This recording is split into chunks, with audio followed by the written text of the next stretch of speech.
All right, if you guys listen to the end of this video, I'm going to very simply break down why the top 1% do not pay taxes. Okay? This is why Donald Trump doesn't take the presidential salary. The fact is, folks, wealthy people don't make income. If you look at the tax code, right? Go grab a tax book. In the beginning of the book, it defines what is taxable. Income is taxable. Any entity that was created by the government through the legislative process has the ability to be taxed. Why? Because the government created it.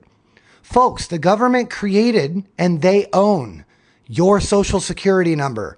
So anytime you use that number to go make money, the government is standing there with their tip jar waiting for you to pay them because you're in business with them.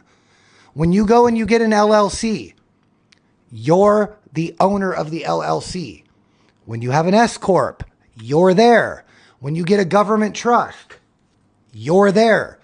The whole financial system relies on you, the social security number entity, being there.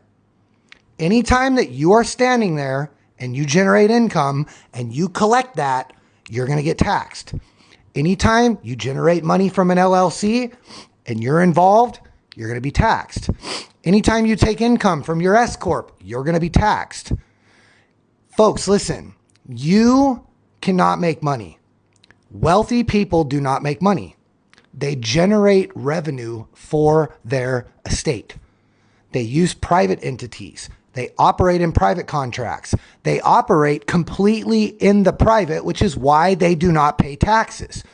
You've got to stop believing the bullshit. They don't have a magic wand or some magic formula on how they don't pay taxes. They just understand that if I don't create any income, I don't pay any taxes. This is why Donald Trump, a billionaire, doesn't take the presidential salary. Can you imagine if they sent him a W-2 and he had to file a tax return? Look, folks, it's as simple as this. You have to stop making money and you need to create a private estate that's not subject to taxes. You need to have that own and control your businesses, your investments, and everything. And then you need to generate money for your estate, not for yourself. That is how you never pay taxes.